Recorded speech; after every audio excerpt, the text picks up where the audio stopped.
تو اس کا مطلب یہ ہوتا تھا کہ یہ حقیقی سچائی نہیں ہے بلکہ یہ بدلتے ہوئے حالات میں بدل جائے گی. جو چیز بدلتے ہوئے حالات میں بدل جائے وہ سچ نہیں ہوتی, وہ ریلیٹو ٹروتھ ہوتا ہے. صحیح ہے, یہ فلسفی کے اندر بہت بڑی ڈیبیٹ ہے. ڈائلیکٹیکل کنسیپشن کا پرابلم یہ ہے کہ یہ ٹروتھ کو ریلیٹو بھی مانتی ہے اور آبجیکٹو بھی مانتی ہے. یہ ہے سب سے یعنی کہ کیچ, یعنی کہ ڈائلیکٹیکل اپروچ کا جو کیچ ہے وہ یہ ہے کہ سچ ایک وقت میں آبجیکٹیولی ٹرو ہونے کے باوجود بدلتے ہوئے حالات میں بدل جائے گا. لیکن جس وقت وہ سچا مانا جائے گا وہ سچائی, اس وقت وہ صرف مجھے سچ نہیں لگ رہی ہوگی, وہ اس وقت کے تمام انسانوں کو سچ لگ رہی ہوگی. تو اس ڈائلیکٹیکل اپروچ کو پریزیوم کرنے سے کے پیچھے آپ کو ایک اسپیسیفک قسم کی فلسفی آف مائنڈ درکار ہوتی ہے, اور ایجوکیشنل پروسیس کے اندر وہ فلسفی آف مائنڈ انکلکیٹ کر دی جاتی ہے ڈسکورس کے اندر, اور جب وہ انکلکیٹ ہو جاتی ہے, پرولیفریٹ کر جاتی ہے, تو لوگوں کے لیے ڈائلیکٹیکل اپروچ کو اختیار کرنا آسان ہوتا ہے. میں نے جو باتیں کی ہیں, میں نے جو ساری باتیں کی ہیں, یہ مشکل باتیں ہیں اور میں مانتا ہوں, لیکن میں جان بوجھ کے اس تھنکر کو انٹروڈیوس نہیں کر رہا جس سے یہ پوری کی پوری ڈیبیٹ نکلتی ہے. اس کا بیسیکلی فریڈرک ہیگل جو ہے اس کا آرگیومنٹ ہے یہ, اور اسے بہت سارے لوگوں نے اڈاپٹ کیا. انفارچونیٹلی مسلمانوں کو بڑا شوق پڑ چڑھا, اور خاص طور پہ وہ لوگ جو کہ ویسٹرن ڈسکورس کی جو سپیریورٹی تھی اس سے انفلوئنس ہوئے, اور انہوں نے بھی ہیگل کو اپنے سسٹمز کے اندر انکارپوریٹ کیا, اور ماڈرن ایجوکیشن سسٹم میں بھی اس کی پرولیفریشن بہت زیادہ ہے. تو یہ ڈائلیکٹیکل اپروچ جو ہے وہ ایک خاص قسم کی فلسفی آف مائنڈ کے لیے کے بغیر ممکن نہیں ہے. تو یہ اس کو تھوڑا سا, ابھی میں نے بہت سارے آئیڈیاز تھرو کیے ہیں میں یہ دیکھنے کے لیے کہ اس کی ریسیپٹیوٹی کیا ہے. پھر ہم دیکھتے ہیں کہ اس کو ہم کس طرح سے آپ کے لیے انٹیلیجیبل بناتے ہیں. یہ ڈاکٹر صاحب, یہ جو اس کے بارے میں جب آپ بول رہے تھے تو میں پڑھ رہا تھا کہ یہ لکھا ہوا ہے کہ method of argument that involves some sort of contradictory process between opposing sides. دیکھیں وہ اچھا ہی بات ہے. فارملی جب ایسے ڈائلیکٹکس ہے, وہ ڈائلیکٹکس ہے, میں نے جان بوجھ کے ڈائلیکٹکس کا ٹرم استعمال نہیں کیا یہاں پر. پورا کہیں پر بھی آپ دیکھیں گے نا ڈائلیکٹکس کا ٹرم میں نے استعمال نہیں کیا. یہ جو ورڈ ڈائلیکٹک ہے یہ بہت معنوں میں فلسفے میں استعمال ہوا ہے. وہ جو آپ کہہ رہے ہیں وہ ڈائلیکٹکس ہے, دی آرٹ آف آرگیومنٹیشن, جو کہ سقراط استعمال کرتا تھا کلاسیکل فلسفی کے اندر. صحیح ہے, یہ وہ چیز نہیں ہے, یہ وہ چیز نہیں ہے. اور میں اسی وقت ریفرنس دینے کی کوشش کرتا ہوں جب ہمیں لگے کہ لوگ جو ہے وہ غلط راستے پہ جا سکتے ہیں یا مس انٹرپریٹ کریں گے ڈیبیٹ کو. تو فلسفی آف مائنڈ کے بغیر جو ہے وہ ڈائلیکٹیکل اپروچ جو ہے وہ پینیٹریٹ نہیں کرتی. یہ میں ابھی آپ کو سمجھاتا ہوں اور سمجھانے کی کوشش کرتا ہوں, لیکن پہلے میں ملاحت کا کوشچن لے لوں اور ایک دو لوگ اور جو کوشچن کرنا چاہتے ہیں وہ کوشچن کریں, اس کے بعد پھر میں اس کو دیکھتا ہوں. السلام علیکم ڈاکٹر صاحب.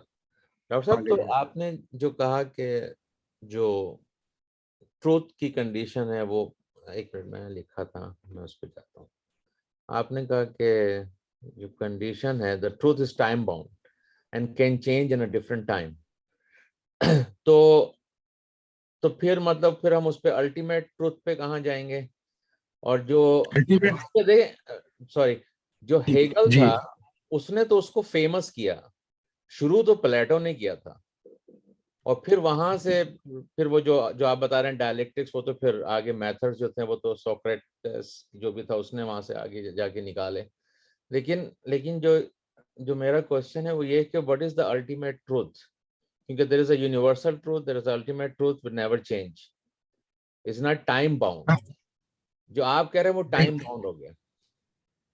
نہیں، میں کہہ رہا ہوں کہ ابھی میں نے ہیگل کو نہیں انٹروڈیوس کیا. صحیح ہے، میں جہاں سے آپ کو ہیگل تک لے کے جا رہا ہوں، اور جو لوگ ہیگل کو فالو کرتے ہیں اور پھر وہ ہیگل کے ہی وہ ہیگیلین ہو جاتے ہیں، وہ جو ڈسکورس ہے وہ پورا کا پورا ہیگیلین ہو جاتا ہے. دیکھیں، پہلے آپ کی بات کہ آپ جسے ڈائلیکٹک سمجھ رہے ہیں، وہ جب آپ گوگل کریں گے ورڈ کو تو وہ آپ کو لے جا کر سقراط تک پہنچا دے گا، یا آپ کو پلیٹو کے ڈائلاگس تک پہنچا دے گا. وہ ایک الگ چیز ہے جس کے اندر آپ ڈیڈکٹیو ریزننگ، انڈکٹیو ریزننگ کو دونوں کو استعمال کر رہے ہوتے ہیں، ریٹرک بھی استعمال کر رہے ہوتے ہیں، اور آپ سامنے والے کو کنونس کر لیتے ہیں اپنے خیالات یا سیٹ آف اسٹیٹمنٹس کی بنیاد پر. وہ ایک الگ چیز ہے، وہ میتھڈالوجی ہے. صحیح ہے، وہ آپ بھی اختیار کر سکتے ہو، میں بھی کرتا ہوں. وکیل جو کر رہے ہوتے ہیں عدالت کے اندر ڈائلیکٹکس استعمال کر رہے ہوتے ہیں، پولیٹیشین ڈائلیکٹکس کو استعمال کر جی، جو آپ نے جیسے فرمایا تھا جیسے آپ نے شروع میں ہی فرمایا تھا، وہ تو آرٹ آف ڈسکشن جو ہے، اس کو ہم اگر اچھا میں جو آپ جو بات کہہ رہے ہیں نا، میں نے جو یہاں پر جو سلائیڈ اگر آپ دیکھ رہے ہو کہ ریلیٹیوٹی اور آبجیکٹیوٹی کا جو کمبینیشن ہے وہ آکسیمورونک ہے. یہ ہے اصل مسئلہ، اور اس مسئلے کے ساتھ چلتا ہے ڈائلیکٹیکل اپروچ. یہ چیز ہے جو آپ کو سمجھنی چاہیے. جیسے آپ لوگوں نے سنا ہوگا یہ بات کہ دیکھیں زمانہ بدل گیا. زمانہ بدلنے کا مطلب یہ ہوتا ہے کہ جو سیٹ آف آئیڈیاز کو ایک زمانے میں آبجیکٹیولی ٹرو مانا جاتا تھا، اب ان سیٹ آف آئیڈیاز کو آبجیکٹیولی انٹرو مانا جاتا ہے. اسی کو کہتے ہیں زمانہ بدل گیا. جب زمانہ بدل جاتا ہے تو لوگ کہتے ہیں کہ اب سچ بھی بدل گیا ہے. صحیح ہے، یہ ایک عام آدمی کو یہ ٹرمینالوجی نہیں پتا ہوتی، لیکن وہ کہتا ہے زمانہ بدل گیا. جیسے کچھ لوگ جو ہوتے ہیں وہ کہتے ہیں زمانہ بدل گیا لیکن ہم نہیں بدلے. تو وہ جو لوگ کہہ رہے ہوتے ہیں کہ وہ نہیں بدلے، وہ لوگ زمانے کے لیے ایکسیپٹیبل نہیں رہتے. لوگ ان کو آبسلیٹ کہہ کے اپنے سے الگ کر دیتے ہیں، تعلقات بھی ان کے ساتھ نہیں رکھتے، ان کو چھوڑ دیتے ہیں. تو لوگ کہتے ہیں زمانے کے ساتھ چلو. سنا ہے نا جو جملہ آپ لوگوں نے، میاں زمانے کے ساتھ چلو. ارے میاں زمانہ بدل گیا، زمانہ غضب کی چال چل گیا. تو یہ جو ایوری ڈے ٹرمینالوجی ہے جس چیز کو ریویل کر رہی ہے، وہ یہ جو ڈائلیکٹیکل اپروچ ہے فلسفے کے اندر، جو کہ جس کو بعد میں ہیگل نے جس کو انٹروڈیوس کیا، اور اس کے لیے اس نے خاص قسم کا فلسفہ جنریٹ کیا، جو کہ اس کے پہلے جو لوگ ہیں وہ اس نوعیت کا فلسفہ جنریٹ نہیں کر پائے. اور ہیگل کا یہ خیال ہے کہ ہی از دا لاسٹ فلاسفر. ہیگل اپنے آپ کو کہتا ہے I am the last philosopher. تو اس نے اپنے آپ کو لاسٹ فلاسفر اس لیے کہتا تھا کہ وہ یہ کہتا تھا کہ میں یہ تمہیں نہیں بتا رہا کہ فلسفہ کیا ہے، میں تمہیں بتا رہا ہوں فلسفہ کیسے جنریٹ ہوتا ہے، اور فلسفہ کیسے آبسلیٹ ہوتا ہے، اور پھر نیا فلسفہ کیسے پیدا ہوتا ہے. اور میں تمہیں یہ نہیں بتا رہا کہ قدر کیا ہے، میں تمہیں بتا رہا ہوں کہ قدر کیسے وجود میں آتی ہے اور کیسے اپنی جڑ پکڑتی ہے اور پھر کیسے آبسلیٹ ہوتی ہے. میں تمہیں یہ نہیں بتا رہا کہ ریاست کیسے بنتی ہے، میں تمہیں بتا رہا ہوں کہ پولیٹیکل تھیوری کیسے جنریٹ کرتی ہے اور کیسے اپنی حیثیت برقرار کرتی ہے، پھر کیسے ڈس انٹیگریٹ کرتی ہے. میں تمہیں یہ نہیں بتا رہا کہ معاشرہ کیسے بنتا ہے، میں تمہیں بتا رہا ہوں کہ معاشرہ کیسے وجود میں آتا ہے، پھر کیسے تبدیل ہوتا ہے، پھر کیسے ڈس انٹیگریٹ کرتا ہے، اور پھر ایک نیا معاشرہ. تو وہ کہتا ہے کہ میرا جو فلسفہ ہے وہ آل انکمپیسنگ ہے. اور آل انکمپیسنگ کیوں ہے؟ کیونکہ ہیگل کا جو فلسفہ ہے وہ ایپسٹمولوجی یا میٹافزکس یا ایکسیولوجی یا میتھڈولوجی ان کو الگ الگ نہیں کرتا، وہ ایک ہی گو کے اندر سب کو ایکسپلین کرنے کی کوشش کرتا ہے. میرا یہ خیال ہے کہ جو شروع میں لوگ پڑھ رہے ہیں, اگر خدا نہ خواستہ آپ میں سے کوئی بھائی ایسا ہے جو پہلی بار فلسفہ پڑھنے آیا, تو وہ تو اب دوبارہ انشاءاللہ کبھی نہیں آئے گا, وہ کہے گا بھائی یہ تو اپنے بس کی چیز نہیں ہے. حالانکہ یہ ڈائلیکٹیکل اپروچ کو ابھی میں نے صرف تھرو کیا ہے آرگیومنٹ کہ بہت سارے لوگ اسی طرح پوری انسانی تاریخ کو دیکھ رہے ہوتے ہیں. جیسے اب آج کوئی آدمی کہے کہ بھئی بادشاہت ہونی چاہیے کہ نہیں ہونی چاہیے, تو لوگ کہیں بادشاہت کا دور گزر گیا. یہ کیا مطلب ہوتا ہے بادشاہت کا دور کیوں گزر گیا؟ بادشاہت کا دور کیوں گزر گیا؟ مطلب کس نے بتایا یہ بادشاہت کا دور؟ آپ کہیں گے کہ بھائی انسانی ذہن میں جو ارتقاء ہوا, جو ادارتی صفبندی وجود میں آ گئی, جس قسم کے ریاستی ڈھانچے وجود میں آ گئے, جس طرح سے گلوبل اکانومی ظہور پذیر ہو گئی, اس کے اندر بادشاہت کی نمو پذیری یا اس کی گروتھ پاسبل نہیں رہی. اس لیے اگر کوئی بادشاہت نافذ کرنے کی کوشش کرے گا, سسٹین نہیں کرے گی. صحیح ہے؟ تو وہ یہ بتائے گا کہ ریلیٹیولی ایک زمانے میں بادشاہت اپنے دور کا سچائی تھی, ہر جگہ پہ بادشاہت تھی, لیکن وہ سچائی اب سچ نہیں رہی. اس کا مطلب ہے وہ سچائی ایک زمانے میں جب پوری دنیا میں بادشاہت چل رہی تھی تو اس زمانے میں وہ سچائی آبجیکٹیولی ٹرو, لیکن اب جو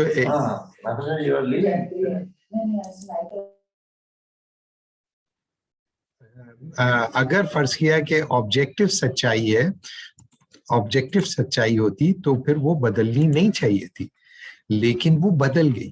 تو اس کا مطلب یہ ہوا کہ ایک زمانے میں پوری دنیا میں بادشاہتیں ہوتی تھی, تو اس کا مطلب ہے وہ ٹروتھ بھی تھا اور آبجیکٹیو بھی تھا. لیکن آج جو ہے وہ آبجیکٹیوٹی موجود نہیں ہے. اس کا مطلب ہے کہ زمانہ بدلنے کے ساتھ ساتھ سچائی بھی بدل گئی. ایک پولیٹیکل ریالٹی تھی, وہ پولیٹیکل ریالٹی ختم ہو گئی. تو یہ جو پولیٹیکل ریالٹیز ہیں, اسی طرح سوشل ریالٹیز ہیں, اسی طرح کلچرل ریالٹیز ہیں, ریالٹیز ہیں, ریلیٹیو ہوتی ہیں, لیکن اپنے وقت کے اندر یہ کبھی نہ کبھی تمام انسانوں کے لیے آبجیکٹیولی ٹرو بھی رہی ہیں, آبجیکٹیولی ٹرو رہی ہیں. بار بار کہہ رہا ہوں, جیسے اب ہمارے ہاں جیسے پاکستان کے اندر, مجھے نہیں پتا امریکہ کے اندر جو آپ لوگ بیٹھتے ہو تو کس طرح سوچتے ہو کہ لوگ کہتے ہیں جمہوریت سے بہتر کوئی سیاسی نظام نہیں ہے. تو جمہوریت کو سچائی مانا جاتا ہے, ایک پولیٹیکل ریالٹی, اور اسے آبجیکٹیولی ٹرو مانا جاتا ہے. آبجیکٹیو یہ نہیں کہ میں کہہ رہا ہوں کہ جمہوریت صحیح ہے تو اس لیے جمہوریت صحیح ہے, پوری دنیا یہی کہہ رہی ہے, یونیورسٹیز یہ کہہ رہی ہیں, انٹلیکٹ یہ کہہ رہا ہے, ادارے یہ کہہ رہے ہیں, نظام یہ کہہ رہا ہے, سیاسی, سماجی, نفسیاتی, ہر نظام اس سے متفق ہے. لیکن کیا یہ ہمیشہ رہے گا؟ تو ڈائلیکٹیکل اپروچ کہے گی نہیں. جب تاریخ کا دھارا آگے بڑھے گا, انسانیت بحیثیت مجموعی زیادہ ریشنل ہوگی, تو اس کے نتیجے میں لوگوں کے لیے اس سیاسی نظام کو, جسے آج وہ آبجیکٹیولی ٹرو مان رہے ہیں, اس کے اوپر قائم و دائم رہنا ممکن نہیں رہے گا. تو بنیادی طور پر آبجیکٹیوٹی آف دا ٹروتھ اور ریلیٹیوٹی آف دا ٹروتھ, جو کہ میوچولی انکمپیٹیبل سمجھے جاتے رہے ہیں, ڈائلیکٹیکل اپروچ ان کو میوچولی کمپیٹیبل سمجھتی ہے. میوچولی کمپیٹیبل سمجھنے کے وجہ سے اس کو ایک خاص قسم کی فلسفی آف مائنڈ جنریٹ کرنی پڑتی ہے.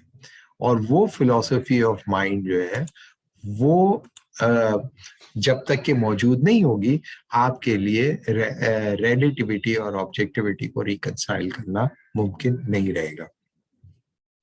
تو آج جو میں نے ابھی تک بات کی ہے وہ ایک ایسی بات کی ہے جس میں جو ڈائلیکٹیکل اپروچ کیا ہوتی ہے اس کو ڈیفائن کرنا تھوڑا مشکل لگا مجھے, اور مجھے نہیں سمجھ میں آ رہا ہے کہ کس لیول تک آپ لوگوں نے ایبزارب کیا ہے اس کو. میں نے صرف آپ کو 3 باتیں بتائی ہیں. میں نے پہلی بات آپ کو بتائی کہ ڈائلیکٹیکل اپروچ ایک خاص قسم کی ریلیٹیوٹی آف ٹروتھ کو پروپیگیٹ کرتی ہے، اور وہ یہ بتاتی ہے کہ سچ جو ہوتا ہے وہ اپنے اندر اپنا توڑ رکھتا ہے، سچ یا آئیڈیا اپنے اندر ہی اپنا اینٹائی تھیسس رکھتا ہے، اور جیسے جیسے وہ میچور ہوتا چلا جاتا ہے آئیڈیا، وہ اینٹائی تھیسس بھی طاقتور ہوتا چلا جاتا ہے، اور جب وہ اتنا طاقتور ہو جاتا ہے اس کا اینٹائی تھیسس کہ وہ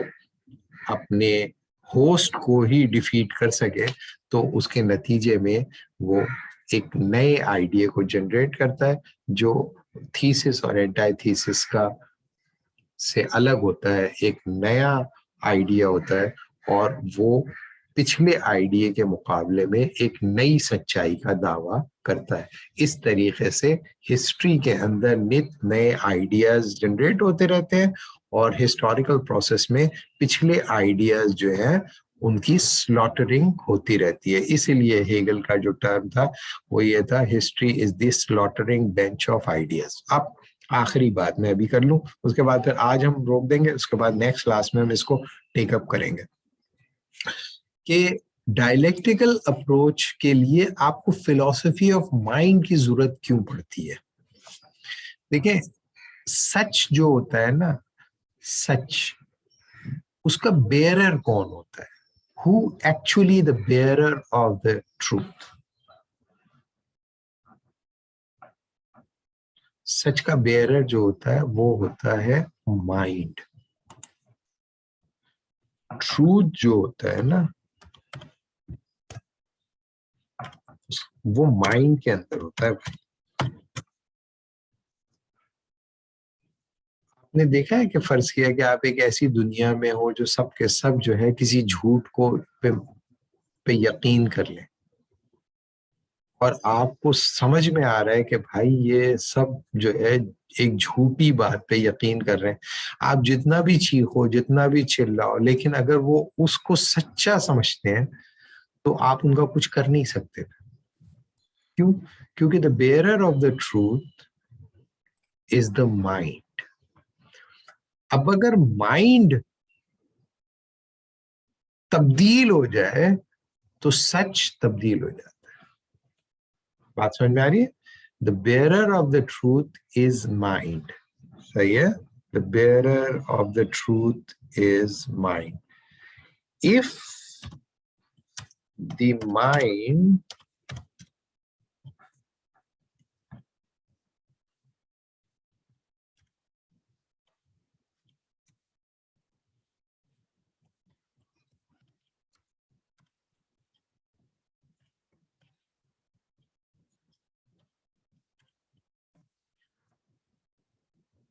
ٹھیک ہے، اگر فرض کیا کہ ایک انسان کا جو ذہن ہے وہی تبدیل ہو گیا تو سچ تبدیل ہو جائے گا۔ مثال کے طور پہ میں اس کو اور آسان کرتا ہوں اور عام فہم میں بتانے کی کوشش کرتا ہوں۔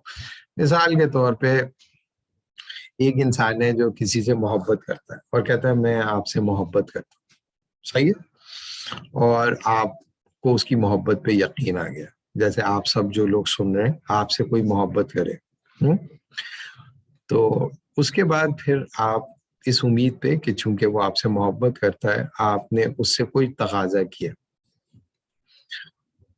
جب آپ نے اس سے کوئی تقاضا کیا اس محبت کے بھروسے پہ یا برتے پہ، تو اس نے کہا کون ہو آپ؟